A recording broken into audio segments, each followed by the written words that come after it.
Quaid Azam, Part 15. There is need to share a difficulty here. Is the present account doubtless one amongst many of that drama of partitioning of India? Is this account merely a recapitulation of those happenings, a linear narrative of the events simply recounted? A method that a friend from Scotland recently wrote to me about, explaining that the father of history, Herodotus, adopted history as a systematically tested compilation of materials? Or is it to be what the great Arab historians Ibn Khaldun reflected history to be, rather ought to be, in his epic treatise,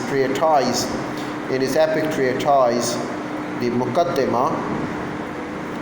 The writing of history requires numerous sources and much varied knowledge.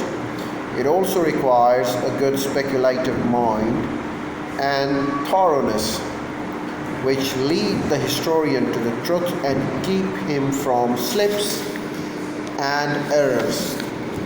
If he trusts historical information in its plain transmitted form and has no clear knowledge of the principles of resulting from the custom, the fundamental facts of politics, the nature of civilization, or the conditions governing human social organization, and if furthermore he does not evaluate remote or ancient material through comparison with near or contemporary material, he often cannot avoid stumbling and slipping and deviating from the path of truth.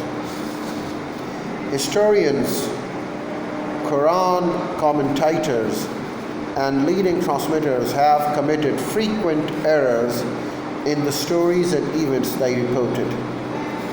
They accepted them in the plain transmitted form without regard for its value. They did not check them with their principles underlying such historical situations, nor did they compare them with the similar material. Also, they did not probe with the yardstick of philosophy, with the help of knowledge of the nature of things, or with the help of speculation and historical insight. Therefore, they strayed from the truth and found themselves lost in the desert of baseless assumptions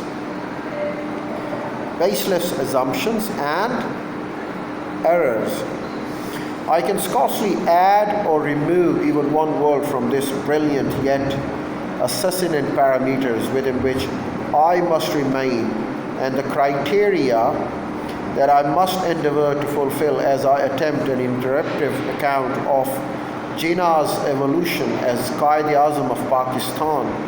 I accept that all accounts are subjective. They cannot be otherwise.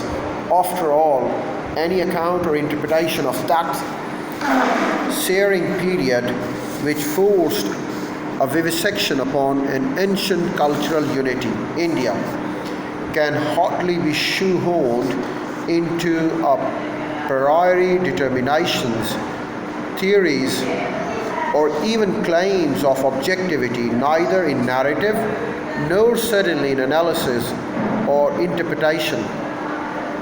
Why was this ancient entity broken? Why? That is the question that haunts us as each viewer narrates what is seen and made out of that tragic kaleidoscope by him or her.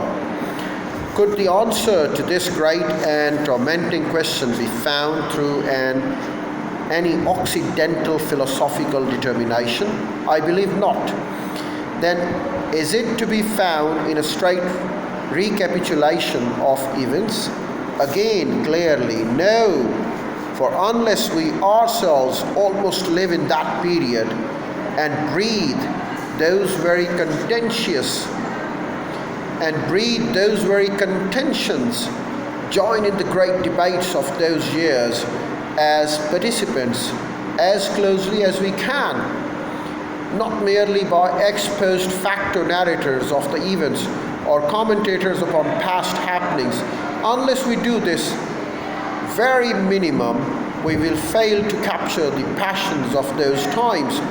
And without living those passions, any commentary on that great oscillation of history through the jaundiced prisms of our respective viewpoints will be but a very sad parody of an epic tragedy.